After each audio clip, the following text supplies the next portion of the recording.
الحمد لله نحمده ونستعينه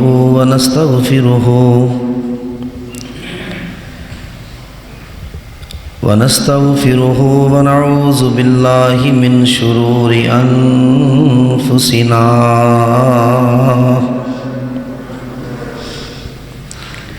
ومن سيئات أعمالنا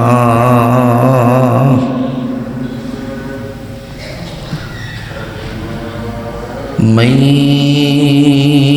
يهده الله فلا مضل له ومن يضلل فلا هادي له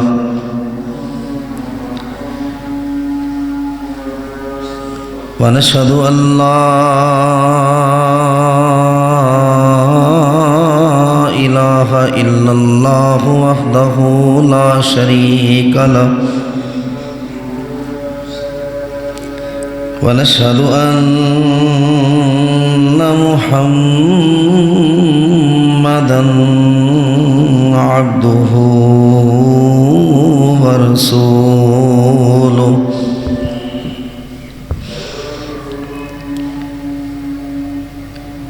إن الله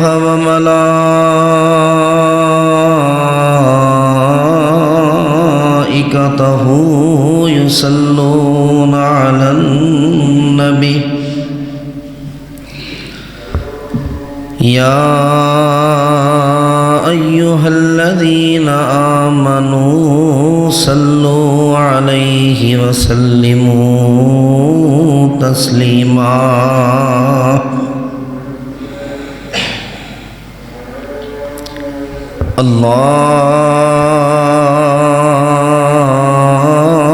اللهم صل على محمد وعلى آل محمد صلى الله عليه وسلم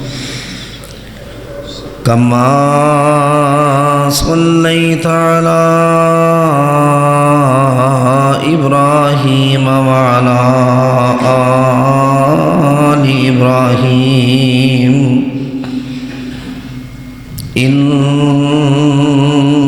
إنك حميد مجيد اللهم بارك على محمد وعلى آل محمد صلى الله عليه وسلم كما باركت على إبراهيم وعلى آل إبراهيم إنك حميد مجيد أما بعد فإن خير الحديث كتاب الله وخير الهدي هدي محمد صلى الله عليه وآله وسلم وشر الأمور محدثاتها وكل محدثة بدعة وكل بدعة ضلالة وكل ضلالة في النار أعوذ بالله السميع العليم وبوجهه الكريم وسلطانه القديم من الشيطان الرجيم بسم الله الرحمن الرحيم يا أيها الناس اتقوا ربكم الذي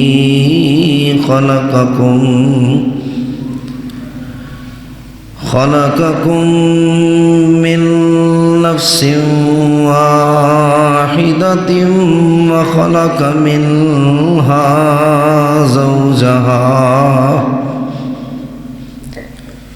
وبث منهما رجالا كثيرا ونساء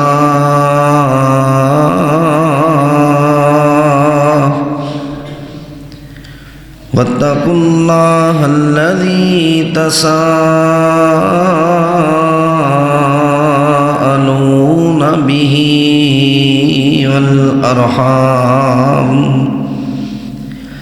إن الله كان عليكم رقيبا۔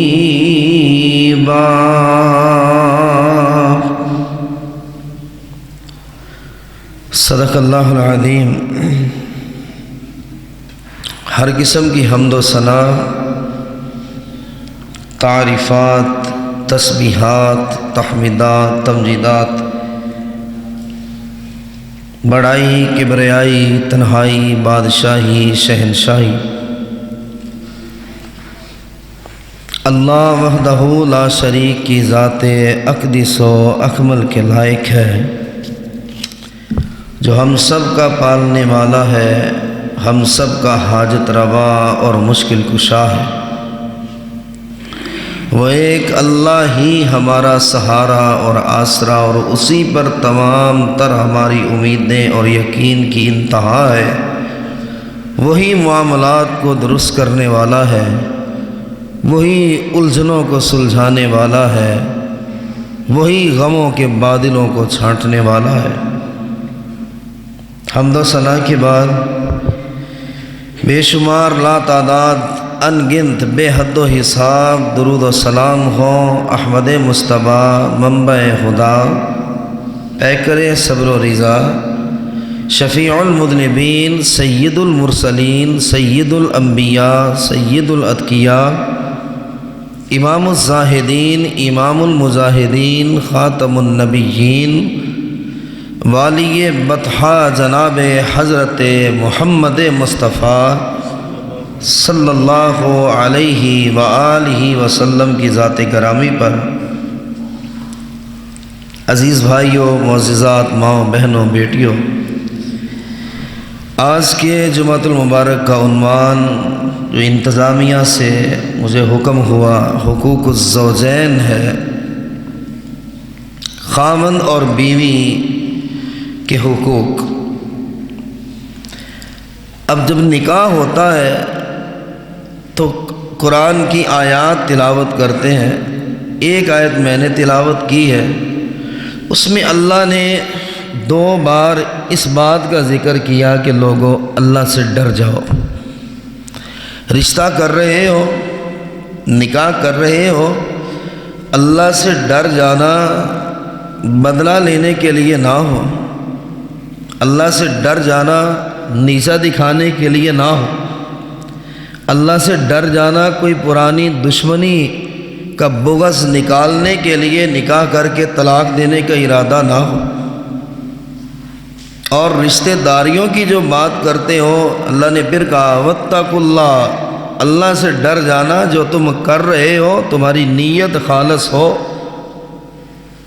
تمہارا دل صاف ہو کہ اللہ تیری ذات کی قسم ہے تجھ سے ڈر کے، تیرے نبی کے حکم کو سن کے، تیرے نبی کی سنت کو اپنا رہا ہوں۔ یا اللہ، اس بیٹی کو جو میرے گھر آ رہی ہے، جس کی بیٹی کو بیوی کا درجہ دے رہا ہوں، اللہ میں جان بوجھ کر اسے کبھی ستاؤں گا نہیں، ظلم نہیں کروں گا۔ یا اللہ، ضرورت سے زیادہ بوجھ نہیں ڈالوں گا۔ یہی بات عورت کے لیے ہے، اللہ سے ڈر جانا۔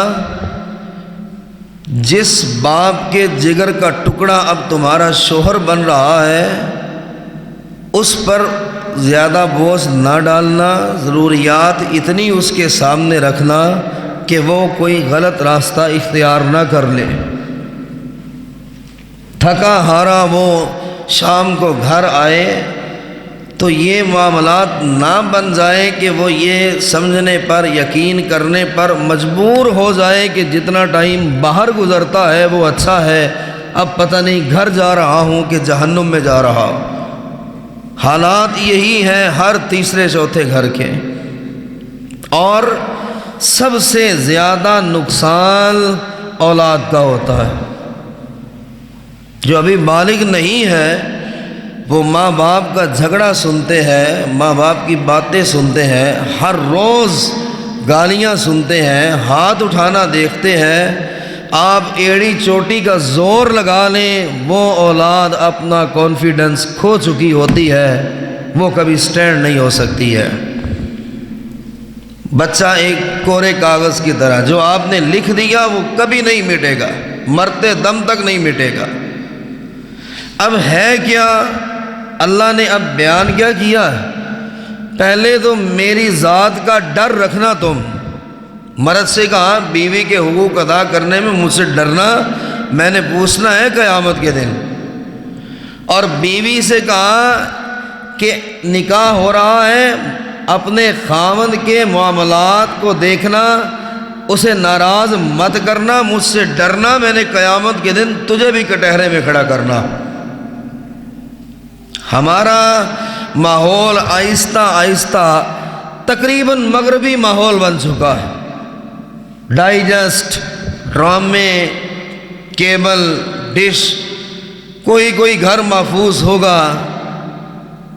یہ سارا کچھ کیا ہے؟ کلچر، بے پردگی، بے حیائی، فحاشی، اور ایسے ریلیشن دکھائے جاتے ہیں کہ آٹومیٹکلی بیوی کے ذہن میں شک ہے، خاوند کے ذہن میں شک ہے۔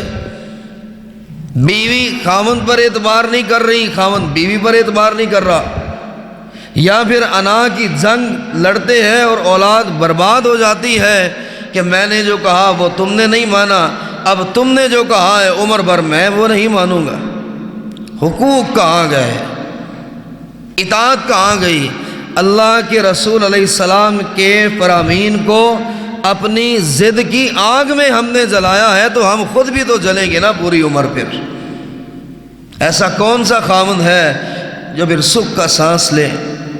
یا دنیا میں کوئی ایسی عورت جو کہے کہ ہاں خاوند کی نافرمانی کر کے، اسے ناراض کر کے، اسے تنگ کر کے، اس پر بہت بوجھ ڈال کر، اس کے شکوے کر کے، شکایتیں کر کے مجھے اللہ نے سکون دیا ہے؟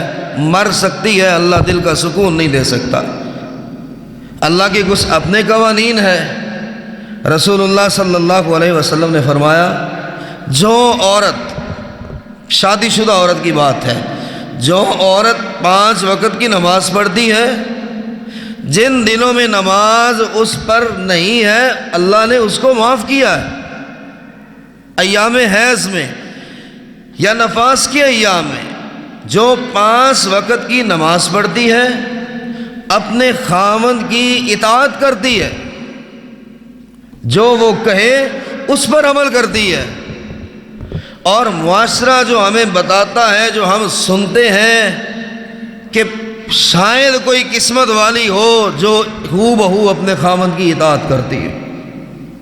اگر کہا ہے بازار مت جاؤ، نہیں میں نے تو جانا ہی جانا ہے، یہ فلاں چیز ابھی لینے کی ضرورت نہیں ہے، نہیں میں نے ہر قیمت پہ لینی ہے، میرے پاس اتنے پیسے نہیں ہیں، میں اپنے ماں باپ سے لے آتی ہوں۔ ہر معاملے میں جب خاوند سے ٹکر ہے اللہ اس کے دل کا سکون چھین لیتا ہے۔ خاوند کی اطاعت، ایک 5 وقت کی نمازیں، دوسری بات عزت کی حفاظت، یہ 3 کام کر لیں، اللہ کے رسول فرماتے ہیں میں اللہ کا نبی محمد صلی اللہ علیہ وسلم ضامن ہوں، یہ قیامت کے دن جب قبر سے اٹھے گی اللہ جنت کے 8 دروازے کھول دے گا اس کے لیے۔ اب یہ میدان محشر میں پہنچی ہے، جنت کے 8 دروازے کھلے ہوئے ہیں، تو حساب کیا ہونا ہے اور مشکل کیا آنی ہے۔ جو ابھی آئی ہے اللہ کے دربار میں اور جنت کے دروازے کھلے دیکھ رہی، جس کے لیے دروازہ کھل جائے اسے دروازے پہ کھڑے کر کے سوال و جواب تو نہیں ہوتے نا۔ مین کیا ہے؟ نماز بھی اس عورت کی قبول نہیں، طبرانی الاوسط میں ہے ساری رات سجدے کرتے رہے، ساری عمر ہاتھ میں تسبیح پکڑی ہے نا، پڑھتی رہے، ذکر کرتی رہے، نوافل پہ نوافل پڑھتی رہے، خاوند ناراض ہے۔ رسول کریم علیہ السلام نے فرمایا زندگی کی ایک نماز بھی اللہ نے قبول نہیں کی ہے، ایک نماز بھی قبول نہیں کی۔ وہ گھاٹے میں جو اپنے طور پر یہ سمجھ کے مر رہی ہے کہ میں نے تو کبھی نماز چھوڑی نہیں، اور نماز فرضی کیا، میں نے تو نفل اتنے پڑھے ہیں کہ کوئی اس محلے میں پڑھ نہیں سکتا۔ سیر کو عورتیں جاتی ہیں، ہم دیکھیں ہاتھوں میں تسبیح ہوتی ہے۔ یہ تسبیحات سے بڑی چیز خاوند کی اطاعت ہے۔ روک دیا ہے جس سے رک جائے۔ اگر ماں باپ کے گھر جانے سے خاوند نے روک دیا ہے تب بھی رک جائے کہ میرے خاوند نے منع کیا ہے، لیکن یہ اطاعت جو کرے گی اسے جنت ملے گی۔ اب خاوند کیا ہے، بات بات پہ ڈرتا ہے، بات بات پہ اس بات پہ خاموش ہے، میرے بچے سن رہے ہیں، وہ بڑے ہو رہے ہیں، ان پر کیا اثر ہوگا، کیا دیکھیں گے وہ، اور پھر سسرال والوں سے بھی دھمکیاں، ہماری بیٹی کو، ہماری بہن کو دیکھنا کہیں یہ ناراض نہ ہو۔ یہ الگ سے دھونس ہے، پھر یہ دین نہیں ہے، یہ کسی اور دین پہ ہو رہا ہے یہ کام، یہ محمد عربی صلی اللہ علیہ وسلم کی شریعت والے نہیں ہیں، یہ اور غیر مسلموں کے طریقے اپنائے جائیں گے بھی ان کے ساتھ۔ رسول کریم علیہ السلام نے فرمایا زوجہا علیہا ساخط، جس کا خاوند اپنی بیوی سے ناراض ہو گیا، اللہ کی قسم ہے لوگوں، اللہ اس کی نماز بھی قبول نہیں کرتا۔ سجدہ تو اللہ کو کر رہی ہے نا، ہاتھ تو اللہ کے سامنے باندھ کر کھڑی ہے، سجدے میں سبحان ربی الاعلیٰ پڑھ رہی، اللہ کی تعریف کر رہی ہے، اپنے پیدا کرنے والے کو سجدہ کر رہی ہے، اور پیدا کرنے والا کہہ رہا ہے جب تک تیرا خاوند راضی نہیں تیرا کوئی سجدہ میں قبول نہیں کروں گا، کوئی سجدہ قبول نہیں کروں گا۔ صحابہ نے یہاں تک فرمایا، حضور علیہ السلام دین اللہ نے پھیلایا، باہر باہر اب ملکوں تک نکل چکا ہے۔ ہم نے دیکھا ہے کہ بادشاہ جب دربار میں آتا ہے تو جو وزراء ہیں، جو مشیر ہیں، اور جو اس کے مقربین ہیں، وہ سجدے کی حالت میں چلے جاتے ہیں، اور یا رسول اللہ صلی اللہ علیہ وسلم وہ تعظیم کے طور پہ سجدہ کرتے۔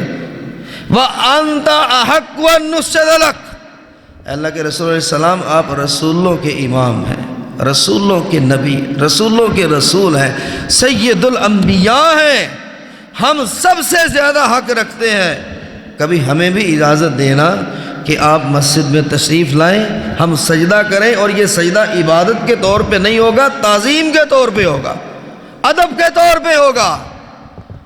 آپ علیہ السلام نے فرمایا لوگوں یہ حرام ہے، اللہ کی قسم ہے، اگر اللہ اجازت دیتا تو صرف عورت کو اجازت دیتا کہ خاوند کو سجدہ کرے، اور ہر روز کرے، جب وہ گھر آئے عورت سجدہ میں گر جائے۔ یہاں سے مقام سمجھا جا سکتا ہے کہ میں اللہ کا رسول اپنے لیے اجازت نہیں دیتا، اگر کوئی گنجائش ہوتی تو بیوی کو یہ اجازت دی جاتی کہ اپنے خاوند کو سجدہ کرے، نبی کو سجدہ نہ کرے، اس قدر حق ہے اس کا۔ اور سارے دن کی محنت، سارے دن کی دوڑ دھوپ، کیا کیا نہیں سنتے ہیں، جو کام کرتے ہیں ملوں میں، جو پھل کی ریڑھی لگاتے ہیں، جو کپڑے کی دکان ہے، جو مختلف قسم میں کوئی سرکاری ملازم ہے، آپ سب کو بتائیں کیا ہوتا ہے، کہیں عزت ہے، کہیں انسلٹ ہے، کہیں بہت زیادہ احترام ہے، کہیں بہت زیادہ توہین آمیز رویہ ہے۔ کس کے لیے؟ میری بیوی کسی سے مانگنے نہ جائے، میرے بچے کسی کے سامنے ہاتھ نہ پھیلائے، میرے گھر کی عزت بنی رہے، میرے گھر سے باہر آواز نہ جائے۔ وہی جو سارا دل کماتا ہے، لوگوں کی باتیں بھی سنتا ہے، گھر چلا رہا ہے، گھر کا سرپرست اسے اللہ نے بنایا، وہ چاہتا تو بیوی کو بنا دیتا، اب اللہ نے خاوند کو بنایا ہے تو بیوی کیوں نہیں مان رہی ہے؟ یہ اللہ کی تقسیم پر نفرت کا اظہار کر رہی ہے، یہ اللہ کی تقسیم پر ناشکری ہے۔ اللہ نے کہا ہے مرد گھر کا سربراہ ہے، یہ نہیں مان رہی، رشتہ داری کے معاملات ہیں اپنے ہاتھ میں لیے ہوئے ہیں، کہیں لین دین ہے اپنے ہاتھ میں لیا ہوا ہے، کہیں کسی کو تحفے تحائف ہیں اپنے ہاتھ میں رکھا ہوا ہے۔ خاوند کے بہن بھائیوں سے کیا رویہ رکھنا ہے اس کی ذاتی مرضی ہے، اپنے بہن بھائیوں سے کیا سلوک کرنا ہے اس کی ذاتی مرضی ہے، اور وہ بیچارہ صرف ایک مشین ہے پیسے کمانے والی، بس اس کا یہ کردار ہے گھر کے اندر۔ لیکن رسول کریم علیہ السلام نبی صلی اللہ علیہ وسلم صحابہ کرام کے ساتھ واپس مدینہ تشریف لا رہے تھے، آپ کسی جنگ پر گئے اور فرمایا تم تشیت الشیاسا، لوگوں اپنی بیویوں کو پیغام بھیجو، مدینے کی سرحد پہ کھڑے ہو جاؤ، ابھی کوئی میرا صحابی گھر نہ جائے، پہلے پیغام بھیجو اپنی بیویوں کو کہ ہم زندہ سلامت لوٹ آئے ہیں، اب گھر میں داخل ہو تو تمہارے چہرے پر نظر پڑے تو مسکراہٹ میں ہمارا جواب ہو، تمہارے پراگندہ بال نہ ہو، تمہارے کپڑے اندھلے نہ ہو، تمہارے چہرے پر مٹی یا گرد و غبار نہ ہو۔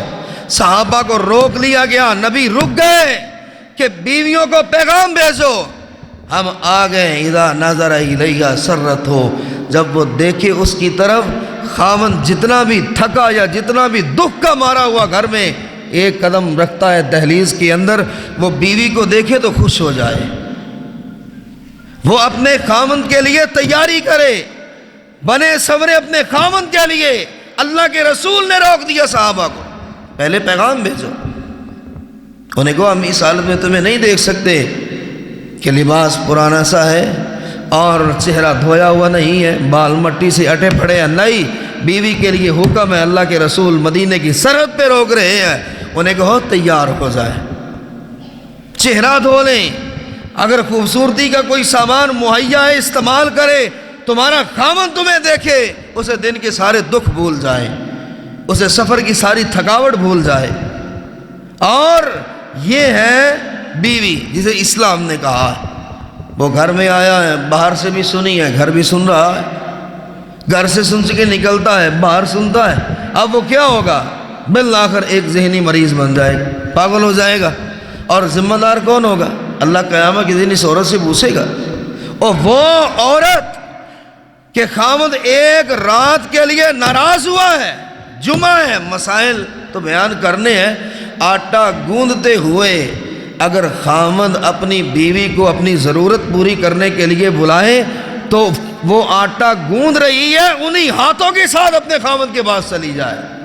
اسلام اتنا بھی اجازت نہیں دیتا کہ وہ کہے 5 منٹ رک جاؤ میں ہاتھ تو دھو لوں، وہ اسے بلائے، آٹا چھوڑ دے، اس کے پاس چلی جائے۔ اور آپ نے فرمایا ایک رات ناراض ہے نا، وہ کسی بات پہ ناراض ہو گیا، اب بیویوں کو پرواہ نہیں ہوتی، ناراض ہے تو رہے، 1 سال گزرا، 2 سال گزرے، 3 سال گزرے، 5 سال، 10 سال، ہر رات ایک رات ایسی نہیں کہ اللہ کے فرشتے اس عورت کے پاس اترتے ہیں شاباش دینے کے لیے نہیں، لعنت کرنے کے لیے اترتے ہیں، اور جب تک صبح نہیں ہوتی تب تک اس پہ لعنت کر رہے ہوتے۔ تیرا خاوند تجھ سے ناراض ہے اور تو سکون سے بیٹھی ہوئی ہے، تمہیں نیند آ کیسے گئی؟ تو نماز پڑھ کس یقین کے ساتھ رہی ہے کہ اللہ قبول کرے گا؟ لیکن خاوند کو بھی یہ نہ چاہیے کہ وہ بیوی سے نکاح کرے تو وہ یہ نہ سمجھے کہ میں کوئی لونڈی خرید کر لے آیا، میں پیسے دے کر ایک انسان کو بطور غلام لے کر گھر میں آیا، جیسے چاہوں بولوں، جیسے چاہوں سلوک کروں، جو چاہوں رویہ اختیار کروں، یہ ظلم ہے اس کے اوپر کہ کہے میری مرضی ہو تو ہنسوں گا، میری مرضی ہو تو بولوں گا، میری مرضی ہو تو تمہارے ساتھ بات کروں گا، میری مرضی ہو تو مسکراہٹ آئے گی، میری مرضی ہو تو موڈ ایسے رہے گا۔ وہ بھی انسان ہے، اس کے بھی جذبات ہے، اس کی بھی خواہشات، وہ بھی چاہتی ہے گھر میں داخل ہو، یہ بھی مجھ سے پیار سے بات کرے، محبت سے بات کرے، یہ بھی کبھی مجھ سے پوچھ لے، اپنی ساری ضرورتیں پوری کر لیتے ہو۔ اللہ کے بندے کبھی زبان سے اتنا ہی کہہ دو تمہاری کوئی ضرورت تو نہیں، بیوی اتنے پر ہی خوش ہو جاتی، اتنے پر ہی خوش ہو جاتی ہے کہ اگر پوچھ لے تمہاری کوئی ضرورت ہے تو بتاؤ، کچھ چاہیے۔ اللہ کے رسول علیہ السلام نے پابند کیا ہے، پابند، جو تم کھاؤ وہی اپنی بیوی کو کھلاؤ۔ اب اس پر عمل ہمارا کتنا ہے؟ قیامت کے دن رسول کریم تو پوچھیں گے میرے بھائیوں، اللہ تو پوچھے گا باہر کیا کھاتے تھے اور گھر آتے ہوئے کیا لے کر آتے تھے؟ چھپانے کے لیے آتے ہوئے دال لے لی اور تم بروسٹ کھا کر آئے ہو۔ اللہ کے نبی کی تو تم مخالفت کر گئے ہو، تم اللہ کو دھوکہ دے رہے ہو، اللہ کے رسول کو دھوکہ دے رہے ہو یا اپنے آپ کو دے رہے ہو؟ جو تم کھاؤ وہ بیوی کو کھلاؤ، جو تم پہناؤ وہ بیوی کو پہناؤ۔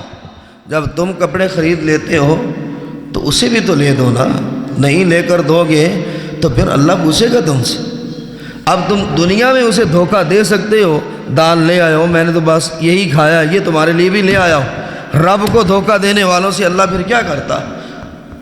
یہ حقوق ہیں کہ آپ نے اس حد تک فرمایا، جب تو کپڑا خریدے بیوی کے لیے خرید، جب تو کوئی چیز باہر سے کھاتا ہے تو اسے کہہ دے کہ تھوڑا سا اور دو، یہ پارسل دو، جا کے بیوی کو کھلانا ہے، اس لیے کھلانا ہے کہ میرے نبی کا یہ حکم ہے، اس لیے وہی چیز لے کر جانی ہے، میرا رب مجھ سے ناراض نہ ہو جائے، اس لیے لے کر جانی ہے کہ میں اپنے رب کو دھوکہ نہیں دے سکتا۔ رب کی کوئی بچہ نہ مانے، 1 سال 2 سال 3 سال باپ ہاتھ کھڑے کر دیتا ہے، جی میری میں دستبردار ہوتا ہوں، اس سے میرا اس کا کوئی تعلق نہیں، اخبارات میں اشتہارات دیتا ہے کہ یہ اپنے قول و فعل کا خود ذمہ دار ہے۔ وہ رب جو تمہیں 50 60 70 برس تک دیکھ رہا ہے، بالآخر وہ بھی ہاتھ اٹھا دے گا کہ بس اب تیری بخشش کیسے کروں میں؟ تم نے مانی کب ہے؟ تم نے کسی کی بیٹی کو رلانے کے علاوہ کیا کیا ہے؟ ظلم کے علاوہ کیا کیا ہے؟ دکھ دینے کے علاوہ کیا کیا؟ اور موجودہ ٹائم میں اگر کوئی خامن دکھی ہے تو اس بیوی کے ساتھ کیا ہوگا؟ اگر وہ ناراض ہو تو اللہ کے فرشتے لعنت بھیجتے ہیں، اگر وہ دکھی ہے اور وہ اس کے آنسو ٹپک پڑے ہیں تو پھر اس کا انجام کیا ہے؟ وہ سوچے تو صحیح کہ وہ جنت کی حوریں بد دعائیں دیتی ہیں اور تیرا تو برباد ہو جائے کہ یہ چند دنوں کے لیے تیرے پاس آیا اور تو اس کے ساتھ یہ سلوک کر رہی ہے، یہ تو ہمیشہ کے لیے ہمارے پاس آنے والا ہے، اور تو برباد ہو جائے تو یہ کر رہی ہے اپنے خاوند کے ساتھ، جو تمہیں کھلا رہا ہے، جو تمہیں پلا رہا ہے، جو تمہیں پہنا رہا ہے، اس کی اطاعت نہیں، اس کی فرمانبرداری نہیں ہے۔ نبی علیہ الصلوۃ والسلام نے حکم دیا عورت کو خاص طور انظروا الی من ہوا اسفل منکم، یہ سب سے بڑی بیماری ہے خواتین میں۔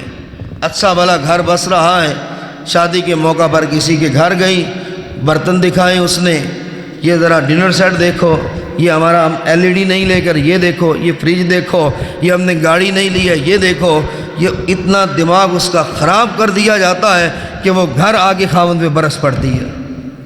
لیکن اسے یہ دیکھنا چاہیے اس کا گھر جیسے بھی ہے، جو بھی اللہ نے اسے دیا ہے، یہاں مجھے اللہ کے رسول کی حدیث کو سامنے رکھنا چاہیے، انظروا الی من ہوا اسفل منکم، ہمیشہ دنیا کے معاملے میں اپنے سے نیچے کو دیکھنا، اوپر والے کو دیکھو گے سکون چلا جائے گا، اوپر والے کو دیکھو گے لڑتے جھگڑتے مر جاؤ گے، دنیا داری کے معاملے میں اپنے سے نیچے والے کو دیکھو۔ ان عورتوں کو بھی تو دیکھو نا، ایوب علیہ السلام جب غربت آئی کہا جی آپ کی جتنی گائے ہے وہ ساری مر گئی، کہا انا للہ و انا الیہ راجعون، یار اللہ نے اتنی دیر دیا ہے، لے لیا تو کوئی بات نہیں۔ دوسری خبر آپ کی بکریاں مر گئی، کہا کوئی نہیں اللہ کی مرضی ہے۔ تیسری خبر آپ کا گھر بار سب کچھ ختم ہو گیا۔ چوتھی خبر آپ بیمار پڑ گئے، اور اتنے بیمار اتنے ضعیف، اس قدر آپ کا جسم کمزوری سے ہلکا ہو گیا، عورت اپنے خامند کو کندھوں پہ نہیں اٹھا سکتی ہے، کتنی دیر اٹھا لے جتنی بھی مضبوط ہو۔ بی بی رحمہ ٹوکرے میں ایوب علیہ السلام کو ڈال کے سر پہ رکھ کے چلی جایا کرتی تھی، اتنا ہلکا سا وزن۔ بیویوں کو بلایا، کہا تم طلاق لے لو چلی جاؤ، میرا رب میرا امتحان لے رہا۔ اور وہ جنہیں آداب نہیں سکھائے گئے، بی بی رحمہ کے علاوہ کوئی نام تو بتایا ایوب علیہ السلام کی کسی اور بیوی کا نام کیا تھا؟ طلاق لے کر چلی گئی کہ ہم آپ کی خوشحالی کے دور کی ہم ذمہ دار ہیں، اب بدحالی میں آپ کے ساتھ نہیں رہ سکتی ہے۔ بی بی رحمہ سے کہا تم کیوں نہیں گئی ہو؟ چیخیں نکل گئی، کہنے لگی اللہ کے نبی اتنی مدت آپ کے ساتھ ہی تو سکھ دیکھے ہے نا، اب دکھ آئے تو آپ کو چھوڑ دوں؟ میرا رب مجھے نہیں چھوڑے گا، آپ کو چھوڑ دوں گی، میرا رب مجھے پکڑ لے گا۔ اللہ کے نبی ایک زمانہ سکھ کا بھی تو دیکھا ہے، اب دکھ کا دور آیا ہے تو کیسے ساتھ چھوڑ دوں؟ آپ نے بار بار کہا، بی بی رحمہ نے ہاتھ جوڑ دی، اللہ کے نبی یہ نہ کرے، مجھے طلاق نہ دے، میں نے سکھ کے دن بھی دیکھے، میں آپ کے دکھ کے دنوں کی بھی آپ کے ساتھ ٹوکرے میں اٹھایا ہوا ہے۔ اور وہ جو شہزادی تھی جس کی آگے پیچھے غلام ہی غلام تھے، وہ ایک جنگل میں درختوں کے نیچے ایوب اگر لوگوں کے گھروں میں کام کر کے اور وہاں سے روٹی لا کر نبی کو کھلاتی ہے، نبی کو کھلا رہی، کام کر رہی، اور ایک دن نہیں کہا اللہ کے نبی 1 سال 2 سال 3 سال کتنا وقت چاہیے؟ اللہ کے نبی میں عورت ذات ہوں، تھک گئی ہوں، آپ کو سنبھالتی ہوں، کوئی درندہ اٹھا کر نہ لے جائے، آپ کو سنبھالتی ہوں، کوئی درندہ چوٹ نہ پہنچا جائے، آپ کو سنبھالتی ہوں، لوگوں کے گھروں میں جا کر برتن دھوتی ہوں، لوگوں کے گھروں میں کام کرتی ہوں، اپنے آپ کو سنبھالوں یا آپ کو سنبھالوں؟ کھانا بی بی رحمہ ایوب نبی کے منہ میں لقمہ پہلے ڈالتی تھی، سارے دن کی تھکی آری بعد میں خود کھاتی تھی، اور پھر جب انتہا ہو گئی اور لوگوں نے یہ کہا ایوب نبی ہے اور اتنی بیماری، کوئی نعوذ باللہ بہت بڑا کوئی گناہ کیا ہوگا، ایوب کے دل کو چوٹ لگی۔ شیطان کہتا ہے بی بی رحمہ سے یہ فلاں فلاں کام کرو ٹھیک ہو جائے گا۔ اللہ اب نوبت یہاں تک آ گئی کہ میری بیوی کے ایمان بھی خطرے میں ہے، اللہ ربی انی مسنی الضر، اللہ تکلیف آ گئی، وانت ارحم الراحمین، تو سب سے بڑا رحم کرنے والا۔ بی بی رحمہ نے کہا دعا کیوں نہیں کرتے؟ کہا رحمہ جتنے سال ہم نے عیش و عشرت میں گزارے، خوشحالی میں گزارے، اتنے سال تو صبر کر لیں، رب یہ نہ کہے او میرے ایوب جتنی خوشیاں دیکھی ہیں اتنے دن تو صبر کر لیتے، گھبرا کیوں گئے ہو؟ یہاں بیوی کپڑے اٹھائے میکے چلی گئی، کیا ہے کاروبار بند ہو گیا، کیا ہے یہ کرونا آیا ہے، یہ اور اس طرح کی کئی مرض نکلے، امراض آئے، بیوی بچوں کو پکڑا اور گئی، اب تمہارے گھر میں رہ کر کرنا کیا ہے؟ کیا میں بھوک سے مر جاؤں؟ کیا میرے بچے بھوک سے مر جائیں؟ میں میکے چلی جاتی ہوں، وہ خاوند تو مر جاتا ہے، وہ زندہ ہے لیکن مر چکا ہے۔ اور جب دعا کی اللہ نے کہا اور کچھ بھی ریزلی ایوب اپنی ایڑی کو زمین پہ مارو، رو پڑے، اللہ تو دیکھ رہا ہے، اللہ تو دیکھ رہا ہے، کتنے سال ہو گئے، اللہ ہڈیوں کا پنجر بنا ہوا ہوں، اللہ بیوی میرے منہ میں روٹی نرم کر کے ڈالتی ہے، یا اللہ ٹانگ ہلانے کی ہمت نہیں، تو کہتا ہے ایڑی زمین پہ مار۔ رب نے کہا ایڑی زمین پہ رکھ ہی دے، تمہاری ایڑی کی جلد صرف زمین پہ لگے۔ چشمہ جاری ہوا، کہا اس سے نہا لو، پانی پی لو، نہائے، پانی پیا، اندر کی بیماریاں بھی ساری ختم، اور پہلے سے کوئی 10 گنا زیادہ حسین اور خوبرو نوجوان بن کر بیٹھے ہوئے۔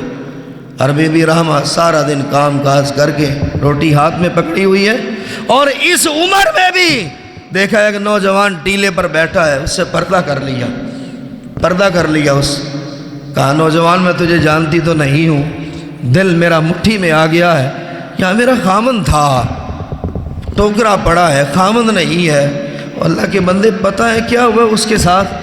دل کانپ اٹھا، کوئی درندہ تو نہیں کھا گیا؟ ایوب میرا نبی بھی، میرا خامند بھی کہاں گیا؟ حضرت ایوب مسکرائے، فرمایا میں ہوں تیرا خامند۔ رونے لگی، کہنے لگی ہم پر بڑی مصیبتیں، اے نوجوان ہم پہلے ہی بڑے مصیبتوں کے ستائے ہوئے، وہ رب ہمارا امتحان لے رہا ہے، اور جو امتحان میں ہو ان لوگوں سے مذاق نہیں کیا جاتا، مذاق نہ کرو، میرا خامند کہاں ہے؟ کہا رحمہ اللہ نے رحمت کر دی ہے، اس چشمے سے تم بھی نہاؤ اور پانی پیو، اللہ نے دیکھو ہم پر کتنے احسان کیے، آسمان سے سونے کی بارش اللہ کرتا ہے۔ وہ بیوی جو شکر گزار ہو، جس نے ساتھ دیا، قیامت تک کے لیے اللہ نے اس کے نام کو زندہ کیا، کسی اور بیوی کے نام کا پتہ نہیں ہے۔ رسول کریم علیہ السلام نے فرمایا، حضرت حسین بن محصن ان کی پھوپھو اللہ کے نبی علیہ السلام کے پاس آئے کوئی مسئلہ پوچھنے کے لیے۔ سنیے کہ نبی علیہ السلام نے کیا فرمایا۔ آئی مسئلہ پوچھنے، یا رسول اللہ صلی اللہ علیہ وسلم ایک دن عورتوں کے لیے آپ نے مخصوص کیا ہے، ایک مسئلہ پوچھنا ہے۔ آپ نے فرمایا پہلے یہ بتا، عمران بن محصن کی پھوپھو ہے تو شادی کی ہے یا نہیں؟ جی یا رسول اللہ صلی اللہ علیہ وسلم میں نے شادی کر لی ہے۔ خاوند کے ساتھ کیسا معاملہ ہے؟ مسئلہ اس کا نہیں پوچھا۔ اللہ کے رسول علیہ السلام کوشش کرتی ہوں وہ خوش رہے۔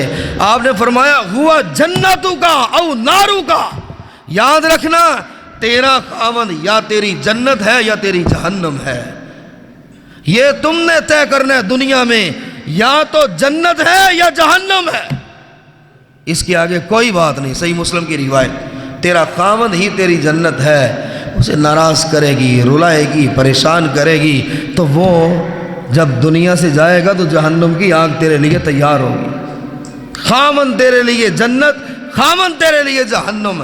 اب اس سے بڑا درجہ اور کیا ہے؟ اگر عورت نہ سمجھے کہ میں خاوند سے بات کر رہی ہوں، میرا لہجہ کیا ہے، میرا رویہ کیا ہے، اور میں کس طرح پیش آؤں۔ سیدہ ام سلیم رضی اللہ عنہ یہ بھی عورت ہی تھی نا۔ خاوند گھر میں آئے اور بیٹا ہے وفات پا چکا ہے، حوصلہ دیکھیں، یہ نہیں کہا غربت سے مر گیا، یہ نہیں کہا کچھ کما کر لاتے تو یہ بچہ اتنا بیمار تو نہ ہوتا۔ گھر آئے لمبی مسافت سے، رات کا وقت ہے، بیوی سے ملے، ام سلمہ مسکرا کر ملی اور پوچھا بیٹا کیسا ہے؟ کہا اب پہلے سے بہت بہتر ہے، پہلے سے بہت آرام میں ہے۔ تسلی دی، رات گزاری دونوں نے مل کر۔ صبح ہوئی، ام سلمہ کہتی ہے میں نے ایک مسئلہ پوچھنا ہے، آپ سے پوچھوں یا اللہ کے رسول کے پاس جاؤں؟ کہا اگر مجھے پتہ ہوا میں بتا دوں گا۔ کسی نے کوئی امانت رکھی تھی میرے پاس، اب وہ امانت مانگ رہا ہے لیکن میرا دل اس پہ بڑا آیا ہے، وہ دل میں بس چکا ہے اور دل نہیں کرتا واپس کرنے کو، کیا کروں؟ کہا ام سلمہ کو اللہ سے ڈر، امانت اگر رکھی ہے تو امانت والے نے واپس مانگنی ہی مانگنی ہے، اسے ہم نہیں رکھ سکتے، چاہے اس پہ دل آ جائے، چاہے جان قربان کرو۔ کہا ابو سلمہ پھر وہ بیٹا اللہ کی امانت تھا، اس نے اپنی امانت لے لی ہے۔ اِنَّا لِلَّهِ وَإِنَّا رَاجِعُونَ۔ رسول کریم علیہ السلام کو بتایا، آپ نے اس قدر لمبی دعا کی، اللہ یہ تیری بندی گھر میں بیٹے کی میت پڑی ہے، شوہر کے ساتھ رات گزار رہی ہے، یا اللہ اس کو پانی پلاتی ہے، کھانا کھلاتی ہے، اس کے ساتھ لیٹتی ہے، اللہ اس کو پتہ ہے عورتوں کے دل کتنے نازک ہوتے ہیں، رات میں ایک بار بھی اٹھ کے جا کے بیٹے کی میت کو نہیں دیکھا، کہا ابو سلمہ پہلے سے بہتر ہے۔ یا رسول اللہ میری بیوی کے لیے دعا تو کر دیں، میں اللہ ایک نہیں کئی بیٹے دے اس کو، ایک نہیں کئی بیٹے دے۔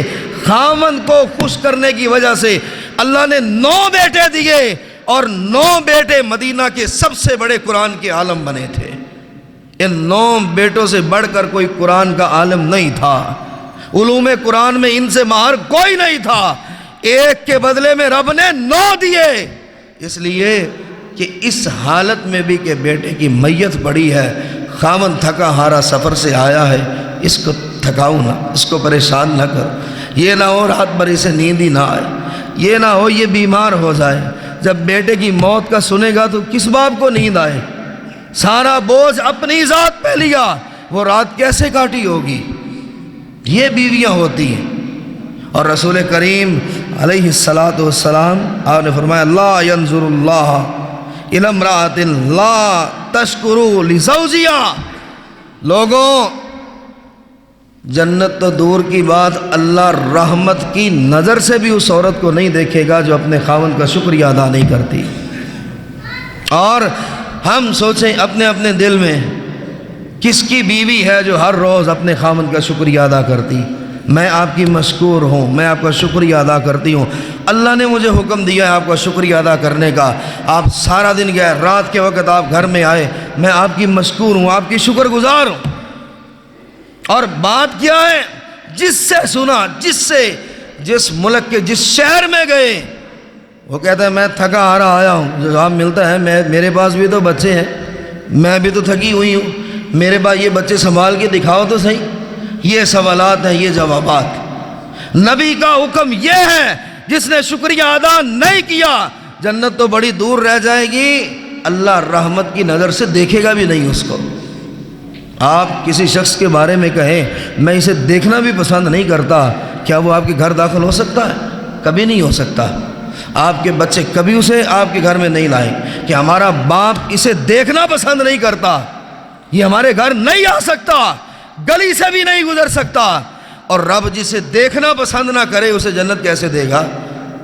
یا تو اتنی بات پہ اللہ نے کہا رحمت کی نظر ختم ہو گئی، تو اپنے شوہر کا شکریہ بھی ادا نہیں کر سکی جو کماتا تھا تمہارے لیے۔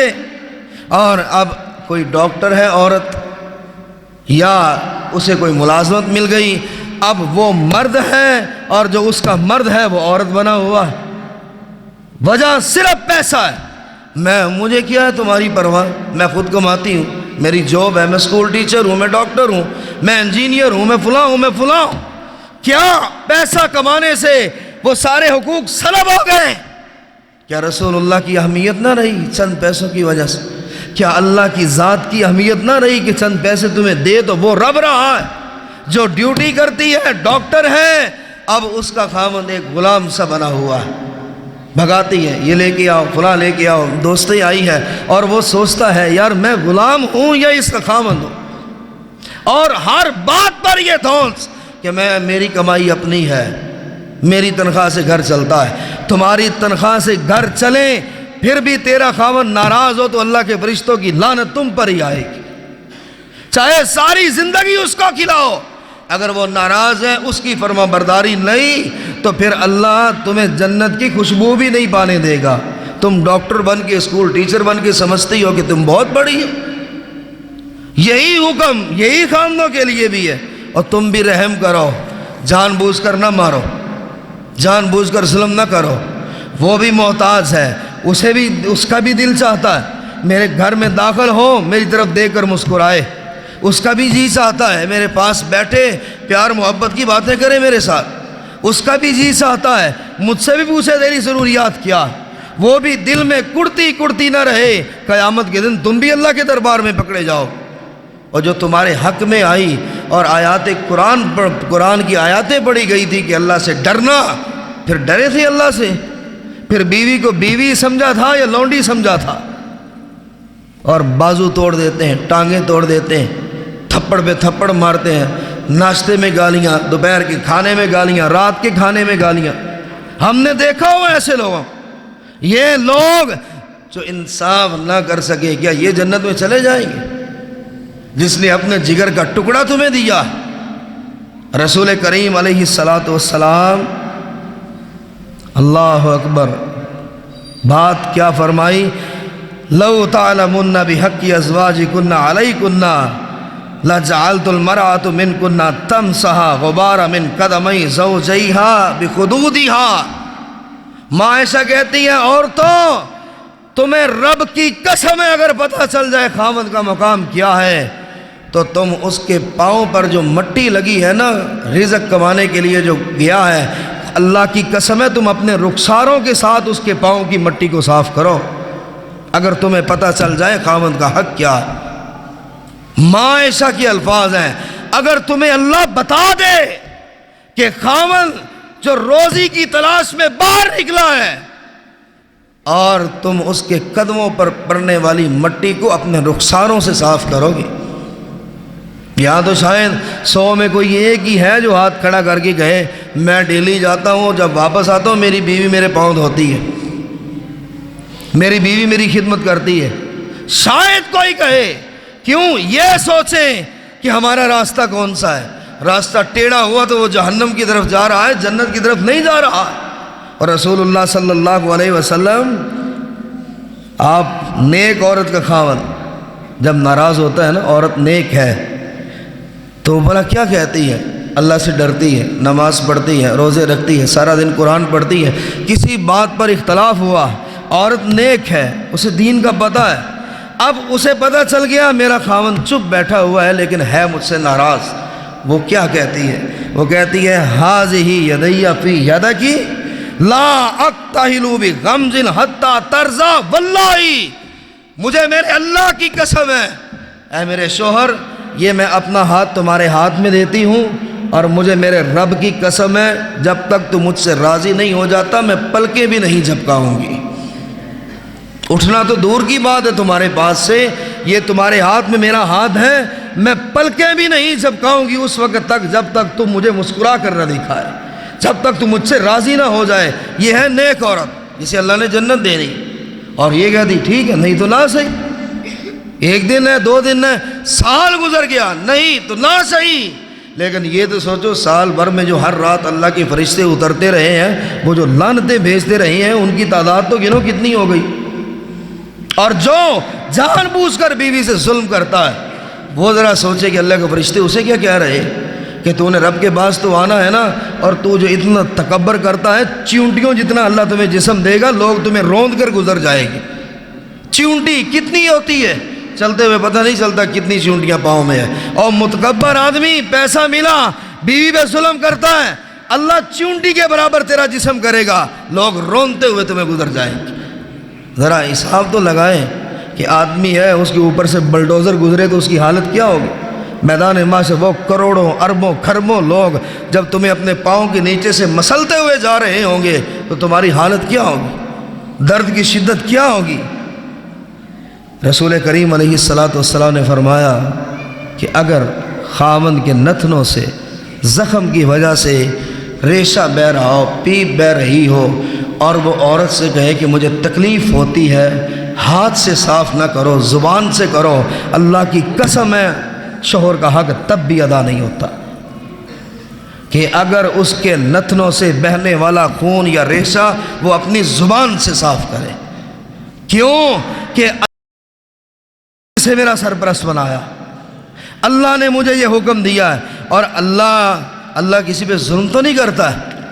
یہ کسی عورت کی یہ سوچ ہو سکتی ہے، اور یہ سوچ الٹی ہے۔ جو اس نے سرپرست بنایا رب سب سے بڑا مدبر الامور ہے، اسے پتہ ہے کس کو کیا درجہ دینا ہے۔ ایک عورت تھی اور وہ بازار میں چل رہی تھی، اور اب اس کے ساتھ خاوند بھی ہے اور اس کا باپ بھی ہے۔ اب وہ خاوند اور باپ کے درمیان میں چل رہی، پوچھنے والوں نے پوچھا کہ یہ کیسے تم چل رہی، پیچھے ہو جاؤ ان کے یا آگے ہو جاؤ؟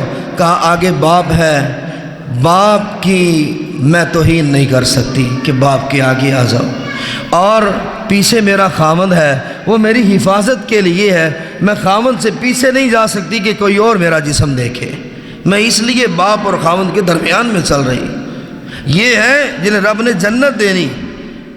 کم یا رجل افقد ذهب اللیل وجاء النہار وبین یدیک طریق بعید واذا قلیل وقوافل الصالحین قد سارت قبلنا ونحن قد بقینا۔ کیا ہے؟ رسول اللہ صلی اللہ علیہ وسلم نے فرمایا، ایک اور روایت سن لے، اللہ جس کے عمل کو دیکھ کر راضی ہو جائے نا، آپ بڑے غصے میں بیٹھے ہوئے لیکن کوئی بندہ آیا، آپ کو اس پر غصہ بھی بڑا تھا، اس نے بات ہی ایسی کر دی، نہ چاہتے ہوئے بھی آپ مسکرا پڑے، آپ کا غصہ ختم ہو جائے، غصہ ختم ہو جائے گا، آپ مسکرا پڑیں، چل چھاڑی یار جا تینوں معاف کیتا۔ جو سخت اللہ ناراض ہے، لیکن جو خاوند تہجد کے وقت بیوی کے چہرے پہ پانی کے چھینٹے مار رہا ہے نا، محبت سے ہلکے سے کہ اٹھو اللہ کی عبادت کریں، یا بیوی محبت سے خاوند کو اٹھا رہی، پانی کے چھینٹے ہلکے سے مار رہی، اٹھو اللہ کی عبادت کریں، اللہ اس عمل کو دیکھ کر میاں بیوی دونوں کو دیکھ کر مسکرا رہا ہوتا ہے، یعنی دونوں کو اللہ معاف کر چکا ہوتا ہے۔ یہ حقوق ہے۔ بیوی صرف پیسہ نہ مانگے، نیا سے نیا لباس نہ مانگے، اس سے دین بھی مانگے اور اس کو پابند بھی کرے شریعت کا، اور خاوند بھی یہ نہ کہے بس پیسے دو اور جان چھوڑو، بس اس کا میرا سامنا نہ ہو، جتنا خرچہ چاہیے ملتا رہے گا لیکن قریب اس کے نہ جائیں، تو یہ بھی اس کی حق تلفی ہے، یہ بھی حق تلفی ہے۔ اور رسول اللہ صلی اللہ علیہ وآلہ وسلم نے فرمایا خاوند اگر ظلم کرے گا تو ظالم کا انجام بہت برا ہے قیامت کے دن۔ بے شک وہ اپنی بیوی پہ ظلم کرتا ہے، ایک تھپڑ بلا وجہ بھی مارا ہے تو اللہ نے اس کا نام ظالموں میں لکھا ہوا ہے۔ جن جو اپنے جگر کے ٹکڑوں کو بھیجتے ہیں نا، بچی پیدا ہوئی، پرورش کی، تربیت کی، جوان ہوئی، اللہ کی رضا کے لیے تمہارے نکاح میں دے دی، تمہارا یہ حق نہیں کہ اس پہ ظلم کرو، اسے گالیاں دو، اس سے بستر الگ کر لو۔ اس کا جواب قیامت کے دن کیسے دیں گے؟ تو جواب ہی نہیں ہوگا۔ رب کہے گا کیوں کیا ایسا؟ کیا کہیں؟ انا کی وجہ سے، اپنی ضد کی وجہ سے؟ تو اللہ کہے گا میں کہاں گیا، میرا رسول کہاں گیا؟ اللہ مجھے اور آپ کو عمل کی توفیق عطا فرمائے۔